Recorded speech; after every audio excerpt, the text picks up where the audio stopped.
Olá! Hoje a gente vai mergulhar a fundo na Política Nacional de Resíduos Sólidos, a famosa PNRS, da Lei 12.305 de 2010. E o nosso foco ele é bem específico, né? Vamos olhar para os pontos que a FGV mais gosta de cobrar nas provas dela. Isso mesmo. A nossa conversa aqui vai ser guiada pelo texto da lei, claro, mas principalmente por como a FGV costuma abordar esses temas nos concursos. A ideia é, tipo assim, dar um direcionamento, sabe? Focar no que a banca realmente valoriza, facilitar o entendimento do que é essencial para quem está estudando. Ótimo, perfeito. Então vamos começar pela base, né? Os pilares da PNRS. A lei, ela define os princípios, os objetivos, os instrumentos, as diretrizes para a gestão dos resíduos sólidos, certo? E isso vale para tudo, desde o lixo de casa até os resíduos perigosos. Exatamente. E logo de cara tem um detalhe que a FGV adora testar, que é o alcance da lei. Ela vale para praticamente todo mundo, pessoa física, jurídica, poder público, privado, quem gera ou quem gerencia resíduo está dentro. Mas, olha só, tem uma exceção importante que sempre cai. Rejeito radioativo fica de fora. Tem lei própria para isso. É um clássico teste de atenção ao detalhe da lei. Bem lembrado, essas exclusões são o tipo de detalhe que derruba, né? E dos princípios da PNRS, quais são aqueles que a FGV, assim, mais olha? Olha, alguns são figurinha carimbada. Prevenção e precaução são a base de tudo, né? A ideia de que o melhor resíduo é o que nem existe. Aí tem outro par que é fundamental. Poluidor pagador e protetor recebedor. Quem polui paga a conta. Quem protege pode ser recompensado. E isso, olha, se conecta direto com a responsabilidade objetiva por dano ambiental lá do artigo 51, aquela que não precisa provar culpa, sabe? A FGV explora bastante isso. Ah, sim, essa conexão com a responsabilidade objetiva é um ponto forte mesmo. E tem mais algum princípio que, se destaca nas provas? Com certeza, a responsabilidade compartilhada pelo ciclo de vida dos produtos. Esse talvez seja um dos conceitos mais importantes e que a FGV mais cobra. Ela testa muito se o candidato entendeu que a responsabilidade não é só de quem joga fora ou só do governo. É de todo mundo na cadeia. Fabricante, importador, distribuidor, comerciante e, até o consumidor. Tem outros que podem aparecer também, tipo visão sistêmica, né, olhar o todo, desenvolvimento sustentável, reconhecer o resíduo como algo de valor econômico e social e o direito à informação, controle social. Entendi. Essa responsabilidade compartilhada parece ser o eixo central mesmo. Agora, saindo dos princípios e indo para os objetivos, o que a PNRS quer alcançar e que a FGV costuma cobrar mais? Bom, o objetivo principal, claro, é proteger a saúde pública e a qualidade do meio ambiente. Mas logo depois vem a famosa hierarquia na gestão, aquela ordem de prioridade que é um prato cheio para as questões da FGV. Fora isso, a lei quer estimular padrões sustentáveis de produção e consumo, sabe? Promover a gestão integrada, incentivar a indústria da reciclagem e um ponto social super importante que a FGV também olha é a integração dos catadores de materiais recicláveis. Essa hierarquia é um ponto crítico mesmo, né? Vamos reforçar essa ordem porque me parece uma aposta certeira para a questão da FGV. Sem dúvida. É, assim, fundamental memorizar a sequência do artigo 9º. Primeiro, não geração. Segundo, redução. Terceiro, reutilização. Quarto, reciclagem. Quinto, tratamento dos resíduos sólidos. E só lá no fim, em sexto, a disposição final ambientalmente adequada dos rejeitos. Presta atenção, disposição final é só para rejeito, aquilo que não tem mais jeito mesmo. A FGV adora testar essa ordem certinha, invertendo o passo, confundindo tratamento com disposição. Anotado. Não gerar é a prioridade máxima. Agora, vamos para as definições. A lei traz um monte de conceito, né? E a FGV parece querer precisão nisso, o que é essencial a gente diferenciar bem. Olha, o básico do básico é separar resíduo sólido de rejeito. Resíduo sólido é basicamente qualquer coisa descartada das nossas atividades, né? Não só sólido, mas semissólido, gás em recipiente, líquido que não pode ir para o esgoto. Agora, rejeito é o que sobra depois que você já tentou de tudo, tecnicamente e economicamente, para tratar e recuperar. É o que, em teoria, vai para o aterro. A FGV testa essa diferença direto, porque ela define o destino do material, né? Resíduo pode ter valor, rejeito é fim de linha. Faz todo sentido. Resíduo tem potencial, rejeito, já era. E a tão falada logística reversa. O que ela é exatamente nesse contexto? Cada responsabilidade compartilhada é tipo assim, o conjunto de ações para fazer o resíduo, principalmente produto, depois de usado em embalagem, voltar para o setor empresarial. Para quê? Para ser reaproveitado na produção ou ter outra destinação correta. É o caminho de volta do produto ou da embalagem, basicamente. E como ela se encaixa na ideia maior de responsabilidade compartilhada que você mencionou antes? Então, a responsabilidade compartilhada é o conceito maior, né? Aquele que diz que todo mundo na cadeia fabricante, importador, distribuidor, comerciante, consumidor, poder público, tem que fazer a sua parte para diminuir o lixo e impacto. A logística reversa é uma das ferramentas para fazer essa responsabilidade compartilhada acontecer na prática, para certos tipos de produtos. Outras definições que a FGV pode cobrar são gestão integrada, que é a visão mais ampla, estratégica, e gerenciamento, que são as ações do dia a dia, tipo coleta, transporte, tratamento. Interessante essa relação de ferramenta e conceito. E me disseram que tem uma diferença sutil entre destinação final e disposição final, que a FGV também gosta de explorar. É isso mesmo? É isso mesmo. A precisão no termo é valorizada. Destinação final ambientalmente adequada é para resíduo e inclui um monte de coisa boa. Reutilização, reciclagem, compostagem, recuperação de energia. Já a disposição final ambientalmente adequada é só para rejeito e significa colocar esse rejeito de forma ordenada em aterro sanitário, seguindo as normas para proteger o ambiente. A FGV usa essa diferença para ver se o candidato entendeu o fluxo dos materiais, sabe? Claríssimo. Vamos agora para a classificação dos resíduos. A lei divide pela origem e pela periculosidade. Como a FGV costuma pegar essas categorias? Quanto à origem, a lei lista várias fontes. Os que mais aparecem nas provas são os domiciliares e os de limpeza urbana, varrição, poda de árvore, essas coisas, que juntos formam os resíduos sólidos urbanos, os RSU. Esse é um conceito-chave. Outras origens que já caíram são de comércio e serviço, de saneamento básico, os industriais, os de serviço de saúde, que têm regras bem específicas, da construção civil, os agro-silvopastoris, os de serviço de transporte tipo porto, aeroporto, rodoviária. A FGV gosta desses exemplos concretos e os de mineração. E um detalhe, a FGV já explorou a possibilidade do município tratar resíduo de comércio não perigoso como se fosse domiciliar, dependendo do tipo e do volume. E a classificação pela periculosidade? Essa é mais direta, tem os perigosos e os não perigosos. Os perigosos são aqueles que têm características como inflamabilidade, corrosividade, reatividade, toxicidade, sabe? Coisas que podem dar problema para a saúde ou para o ambiente.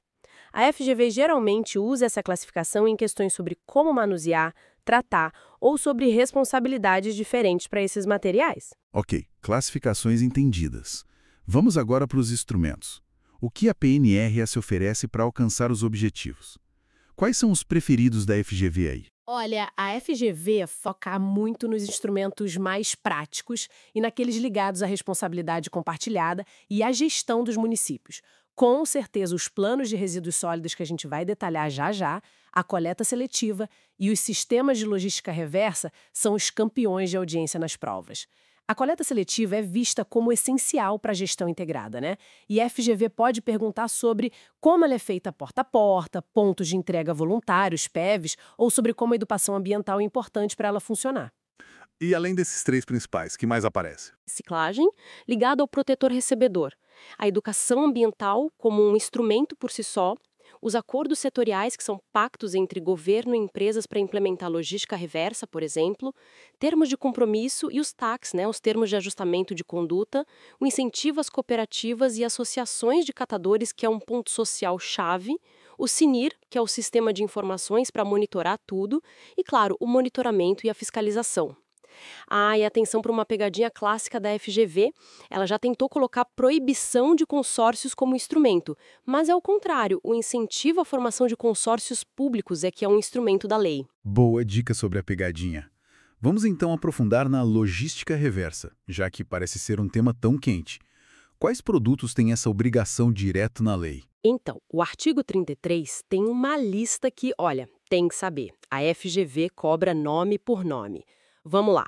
1. Agrotóxicos, resíduos e embalagens, esse é um exemplo clássico. 2. Pilhas e baterias. 3. Pneus. 4. Óleos lubrificantes, resíduos e embalagens. 5. Lâmpadas fluorescentes de vapor de sódio e mercúrio e de luz mista. E 6. Produtos eletroeletrônicos e seus componentes. É fundamental decorar essa lista. Um ponto que gera confusão, e a FGV explora, é sobre coisas como garrafa PET e latinha de alumínio. Embora a gente recicle muito, eles não estão nessa lista de obrigação legal do artigo 33. Sabe, a logística reversa para eles pode existir, mas vem de acordos setoriais ou de outras regras, não dessa lista inicial da lei. Entendi. A lista do artigo 33 é o ponto de partida obrigatório por lei. E quem tem que fazer essa logística reversa funcionar? É só o fabricante. E comerciantes desses produtos da lista. A FGV testa muito isso, para ver se o candidato entendeu que não é culpa só de um. Cada um tem seu papel, o consumidor devolve onde foi indicado, o comerciante e o distribuidor recebem e mandam de volta para o fabricante ou importador, e esses últimos têm que montar a estrutura toda, pontos de coleta, transporte, etc., e dar o destino final correto, seja reciclagem, tratamento.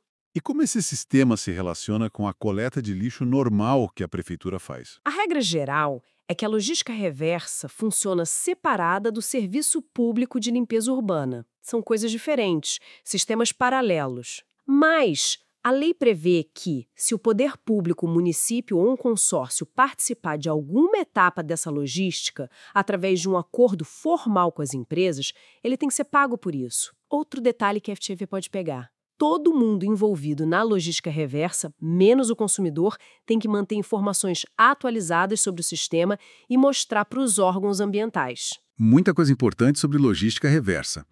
Agora, vamos mudar um pouco o foco para o planejamento. A PNRS exige planos de resíduos sólidos em vários níveis, né?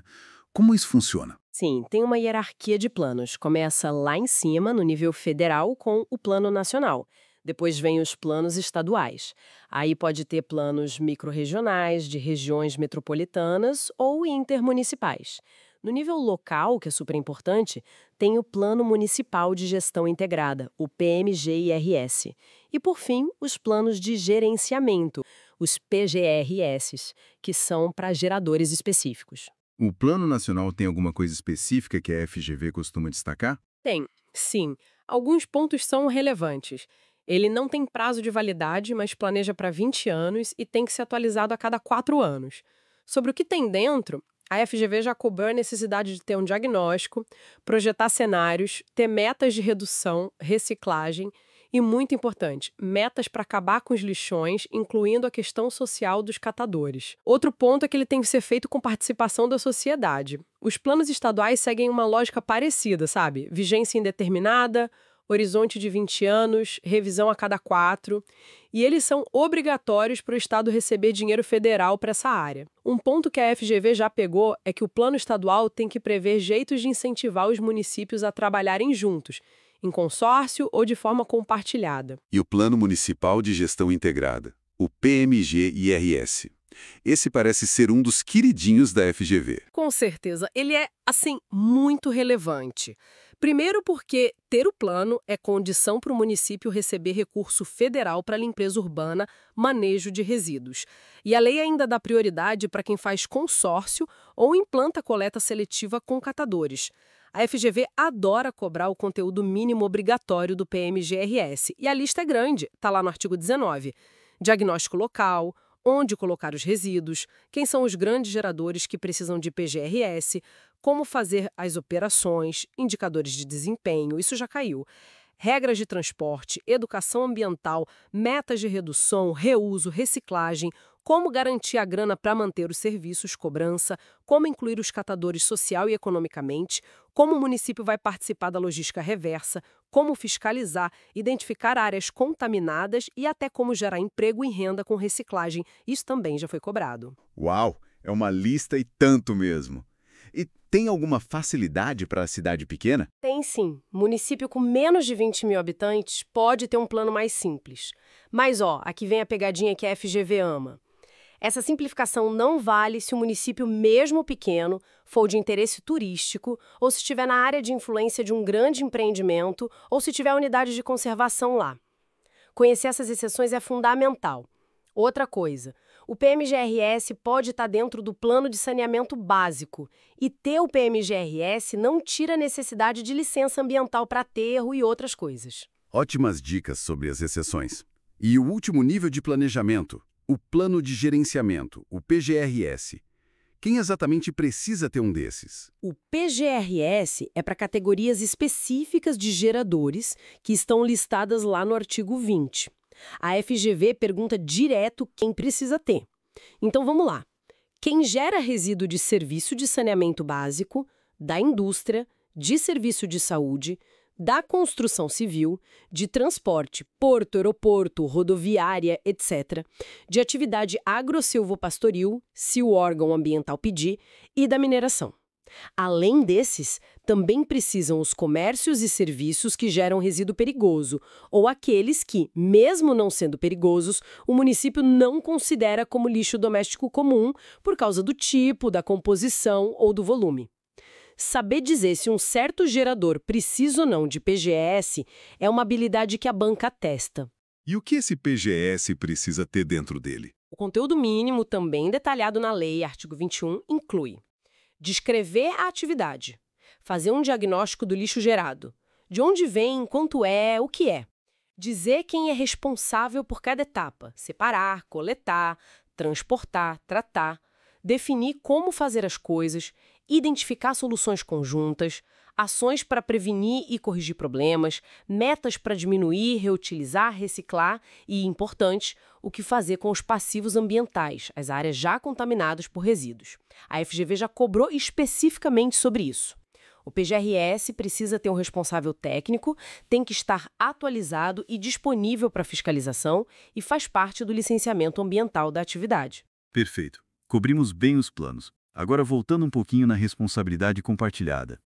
Como ela funciona na prática, nas obrigações de cada um? Então, como a gente falou, a ideia é que todo mundo na cadeia tem sua parte. Fabricante, importador, distribuidor, comerciante, consumidor e o poder público que cuida da limpeza. O objetivo é gerar menos lixo e menos impacto. Os geradores que precisam de PGRS, tipo indústria, hospital, eles têm que fazer o plano funcionar e são responsáveis pelos danos, mesmo se contratar outra empresa para levar ou tratar o resíduo. E eles têm que pagar pelos serviços públicos que usarem, se for o caso. Já o cidadão comum que gera o lixo em casa, a responsabilidade dele acaba quando ele coloca o lixo para coleta certinho ou quando devolve o produto na logística reversa. E qual o papel específico do poder público nessa divisão toda? O município ou consórcio entre municípios é o responsável pela gestão integrada do lixo urbano. Isso significa organizar e fazer a coleta, o transporte, o tratamento e a disposição final dos rejeitos. Tem que incentivar a coleta seletiva, conversar com as empresas para fazer o material reciclável voltar, promover compostagem e um ponto muito importante que a FGV cobra bastante: a prioridade que o poder público tem que dar para contratar cooperativas ou associações de catadores para fazer esses serviços. Pode até dispensar licitação se cumprir certas regras. O poder público também age se tiver um dano ambiental. Ele pode consertar e depois cobrar de quem causou. E os consumidores? Além de devolver o produto na logística reversa, tem mais alguma obrigação? Tem sim.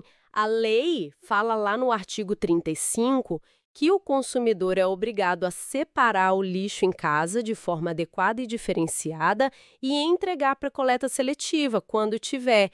Essa obrigação do consumidor já caiu em questão da FGV. Falando em obrigações e deveres, vamos para as proibições. O que a PNRS não deixa fazer, de jeito nenhum, e que a FGV costuma checar. O artigo 47 é bem claro sobre o que é proibido na hora de dar fim aos resíduos. Não pode jogar em praia, no mar, em rio, lagoa, nada disso. Não pode jogar resíduo ou rejeito direto no chão, a céu aberto, que é a definição de lixão, né?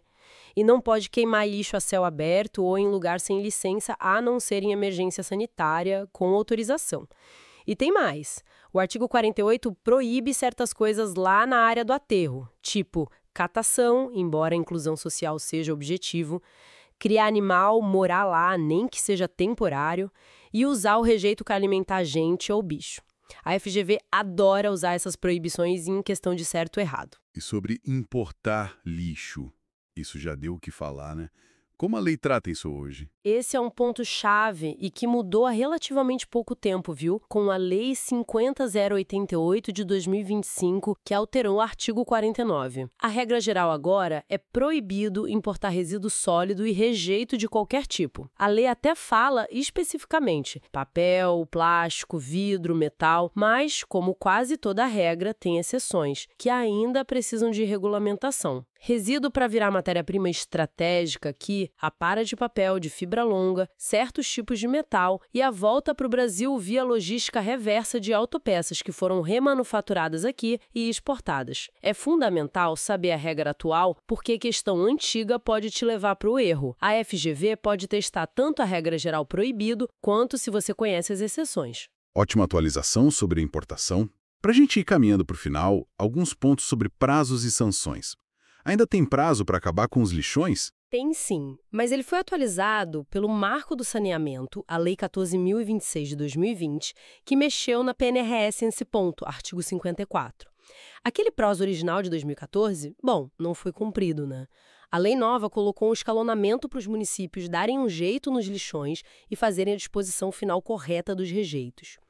Os prazos finais foram de 2021 até 2024, dependendo do tamanho do município. Mas atenção, cumprir esses prazos depende de ter o plano municipal pronto e de ter um jeito de cobrar pelo serviço para garantir que ele se sustente economicamente. A FGV pode perguntar sobre esse escalonamento e as condições. E quem não cumpre a PNRS, o que acontece? Fica sujeito às sanções da Lei de Crimes Ambientais, Lei 960598 e outras leis. Um ponto central, que a gente já falou, é a responsabilidade objetiva de reparar o dano, artigo 51. Não precisa provar culpa, é o princípio do poluidor-pagador na prática. A FGV já explorou isso. Além disso, o artigo 53 da PNRS liga com crimes específicos da Lei 9.605, como causar poluição que prejudique a saúde ou mate animais e plantas. E o artigo 52 prevê multa para quem não mantiver as informações sobre a gestão de resíduos atualizadas. E antes da gente concluir, eu lembro de uma questão que falava de uma ordem específica no manejo interno do lixo. Sim, às vezes a FGV entra nos detalhes mais operacionais mesmo. Teve uma questão que abordou a sequência: coleta interna, depois armazenagem temporária, aí vem a coleta externa e, por fim, o transporte para tratamento ou disposição. É um exemplo de como a banca pode ir além dos conceitos grandes. Excelente. Acho que fizemos uma varredura bem completa dos pontos da PNRS que mais interessam para quem mira a FGV. Recapitulando então os pontos-chave, né? A hierarquia da gestão, não gerar é o principal.